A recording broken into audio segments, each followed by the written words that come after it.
Uno de los invitados estrella de Gamepolis 2019 fue Romero, alguien que quizás os suene por juegos como Doom, Wolfenstein 3D y Quake. Con ayuda de John Carmack, Romero fue el arquitecto de la acción en primera persona tal y como la conocemos hoy en día, así como de modos multijugador tan populares como el Deathmatch. Algunos insensatos tuvieron la osadía de retar a John a su propio juego en el Festival de Videojuegos de Málaga, y por supuesto fracasaron en el intento. Nosotros no tuvimos valor suficiente para hacerlo, pero sí tuvimos la oportunidad de hacerle un par de preguntas a semejante leyenda. ¿Qué se siente al ser recordado como el tipo que hizo Doom? ¿Es una buena sensación o es algo que llega a cansar? No, I love it. You know, I mean, I loved all the games that I've made. I've made a lot of games.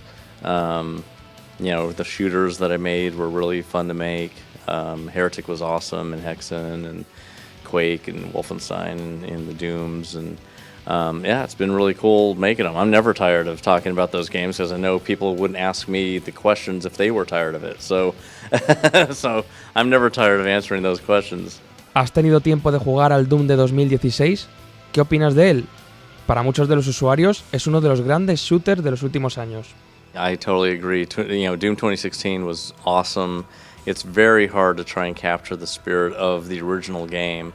So it was, I mean, they had to restart the game 4 times to try and get it right, you know, and it was great that they finally got it to where it was. And because it was done so well, it was the perfect baseline to make the sequel, like basically the remake of Doom 2 with Doom Eternal.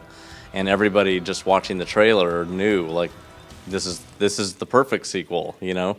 This is exactly how you would do it, you know. Putting a grappling hook on a double barrel shotgun's nuts, and it's awesome, and everyone can't wait to do it. So I'm sure there's lots of other surprises in there, but I think they've done an amazing job, and I just hope I can't wait actually for the game after Doom Eternal that is based on something original that furthers the whole Doom storyline, because it's like the refresh from 2016 and then Doom Eternal is like bringing all the new players up to speed on really the original stories, but done in a really brand new, cool, high-def way, and that the next game will be a true, like, original Doom story, and so I'm really excited about that. El año pasado lanzaste un nuevo mod de Doom llamado Sigil y a la gente le está encantando. Me pregunto si piensas lanzar nuevos mods en el futuro. Well, I can't say what I might be working on in the future, but, you know, people love Sigil. Everyone's asked me to do a Sigil 2, like a Doom 2 Sigil. They want me to make a Quake one as well, like make a whole Quake episode, you know, to celebrate Quake's, you know, 25th anniversary. So there's lots of stuff that I could be doing on top of that. But, you know, like I've been making Empire Sin this whole time for over 2 years and did Sigil. We also made a game called Cyber Squad in the meantime that's not a game industry kind of thing, but is like a background project that's really cool. So yeah, we got lots of stuff going on all the time, but our main game is Empire of Sin. Se acerca la próxima generación y todo el mundo habla del juego en la nube, Google Stadia, mejores dispositivos de realidad virtual. Desde el punto de vista del desarrollador, ¿qué le pides a esta próxima generación de máquinas? I like PC games. I like mouse and keyboard control. I'm not looking for another way of playing a game. Like VR is pretty cool. Like I really like Resident Evil Biohazard.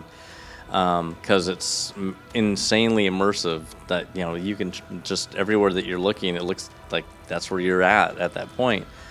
And it's super cool, but I can only play the game for so long before my back hurts because I'm bending around corners and, you know, doing the stuff that you would expect to do in the game, but when you do it in VR, it's real and it gets really tiresome.